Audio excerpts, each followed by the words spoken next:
আসসালামু আলাইকুম রহমতুল্লাহি ওয়া বারাকাতুহু।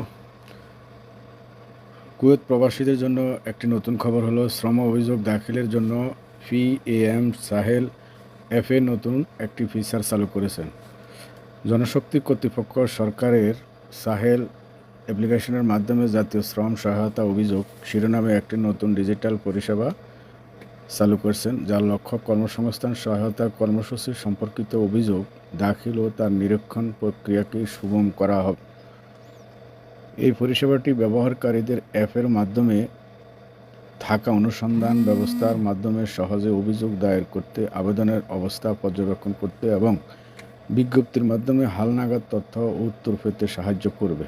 পরিষেবাটি ব্যবহার করার জন্য ব্যবহারকারীদের সাহেল অ্যাপ্লিকেশন লগ ইন করতে হবে, public authority for man power সার্ভিসে যেতে হবে, এমপ্লয়মেন্ট সাপোর্টের অধীনে ন্যাশনাল লেবার সার্ভিস বিভাগটি নির্বাচন করতে হবে এবং ন্যাশনাল লেবার সাপোর্ট গ্রিভেন্সেস বিকল্পটি বেছে নিতে হবে। এরপর আবেদনকারীদের প্রয়োজনীয় ক্ষেত্রগুলি পূরণ করতে এবং সহায়ক নথি আপলোড করতে হবে। সুপ্রিয় বাংলাদেশি কুয়েত প্রবাসী যারা আছেন, আপনাদের জন্য কুয়েত ম্যান পাওয়ার এই সাহেল অ্যাপ্লিকেশনের মাধ্যমে আপনাদের যে অভিযোগ নথিপত্র বা যে কোনো সমস্যা, এই যে একটি সাহেল অ্যাপ্লিকেশনের মাধ্যমে লেবার অ্যাপার্টমেন্ট সাপোর্টে গিয়ে আপনি আপনার অভিযোগটি দাখিল করতে পারবেন। এতে করে আপনার কোনো সমস্যা বা কোনো কিছু হলে এই মাধ্যমে আপনি লিখিত অভিযোগ জানাতে পারবেন।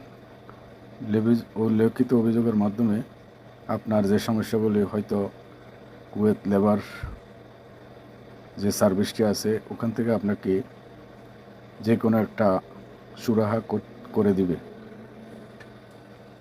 তো এ হলো এই সাহেল অ্যাপ্লিকেশনের যে নতুন অ্যাপসটি, যে নতুন একটি ফিচার তৈরি চালু করছে ম্যান পাওয়ার অথরিটি কুয়েত।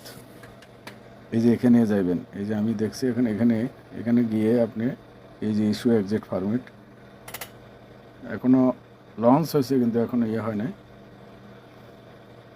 তো যাই হোক, আপনারা আপনার যে সমস্যা কাঙ্ক্ষিত ন্যাশনাল লেবার সার্ভিস বিভাগটি নির্বাচন করে আপনার যে অভিযোগটি সেই অভিযোগটি এখানে দায়ের করবেন। যে কাগজপত্র চাইবে সেই কাগজপত্রগুলো এর মাধ্যমে আপলোড করে আপনি ফর্মটি পূরণ করে সাবমিট করে ন্যাশনাল যে লেবার সার্ভিস আছে ওই সার্ভিসে আপলোড করে দিলে আপনার সমস্যাটি হয়তো কদিন লাগে আপনাকে যে কোনো একটা উত্তর আপনার মেসেজের মাধ্যমে পেয়ে যাবেন। সবাই ভালো থাকবেন, কুয়েতের আইন কানুন মেনে চলবেন অবশ্যই। আল্লাহ হাফেজ।